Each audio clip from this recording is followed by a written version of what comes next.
Have you ever heard that expression that you're only as good as your recovery from an exercise session? And it's actually very true. When it comes to endurance sport, training, exercise, it does break us down, and in order for you to adapt from those training sessions, you need to recover. An athlete that's able to recover much more rapidly, more efficiently, is going to adapt far better and get fitter and stronger much quicker over a period of time. When it comes to endurance sport, a huge amount of emphasis needs to be placed on exercise recovery.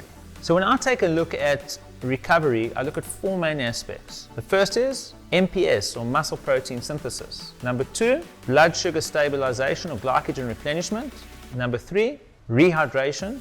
And number 4, immune system recovery. So when it comes to muscle protein synthesis, there's only one way to repair damaged muscle fiber, and that is to ingest protein. Protein consumption is dependent on the weight of an individual, it is dependent on the goal of an individual, and it's also dependent on the age of an individual. And we need to make sure that that target is hit on a daily basis. A lot of people speak about this window period of protein consumption immediately post-exercise. Well, it's not really true. You've got time to ingest protein post-exercise. It doesn't have to be immediate. It can be within hours afterwards. The total amount of protein that you're consuming on a daily basis, that is what is vital to make sure that you hit your protein targets. What are those varying ranges of protein intake? And I would say that for an endurance athlete, a minimum of 1.4 to 1.6 grams of protein per kilogram of body weight. And if somebody wants to drop body fat and lean out, or is doing a lot of excessive training and a lot of muscle damage, it's possible that they might be consuming anywhere between, I would say, 1.6 to 2.4 grams of protein per kilogram of body weight. And like I said, it really is dependent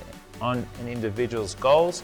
Let's take a look at glycogen replenishment and blood sugar stabilization. If you're doing intense exercise sessions, post-exercise, you could have drops in blood sugar. You could also have slightly depleted glycogen stores, and you need to replenish those. Those are our carbohydrate stores, and the only way to replenish them efficiently is to ingest carbohydrates. So, post-exercise, and based on the duration and intensity of the exercise session, you need to make sure that you're taking in the right amount of carbohydrates in order to be able to help your body recover, replenish its glycogen stores, stabilize your blood sugar so that you're ready for the next session. The last thing you want to be doing is training with depleted glycogen stores, especially if you're doing quality work, because you're going to need that rocket fuel tank in order to be able to support your efforts. When it comes to rehydration, it's very important to understand that if I take a look just at glycogen replenishment, we're talking about 1 gram of glycogen bound to 3 grams of water. So if you're in a dehydrated state, you're going to battle to replenish your glycogen stores because glycogen requires water in order to be able to store.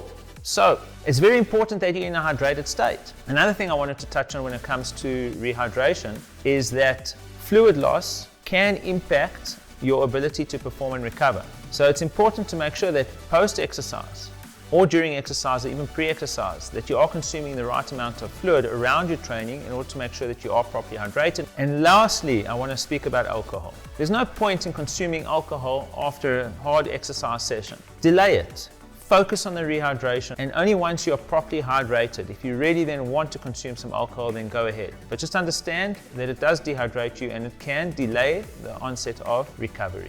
So lastly, I just want to touch on immune system function, and I think that this is a very important area that requires some focus. Exercise suppresses immune system function. You need to make sure that you do consume the right amount of protein on a day-to-day basis because your immune system requires it for optimal function. You need to also make sure that you're not in a severe calorie deficit because your immune system requires an energy balance in order to be able to ensure that it can function optimally, especially when the body is under so much stress. Finally, you do need to try and eat more nutrient-dense foods, keep the junk foods out, give your immune system, give your body the best kind of nutrition that you can in order to be able to stay healthy. There are also supplements that are available which can help fortify and optimize immune system function, things like vitamin C, things like vitamin D, zinc, and then things like a beta-glucan like Wellmune is also absolutely phenomenal when it comes to infection fighting.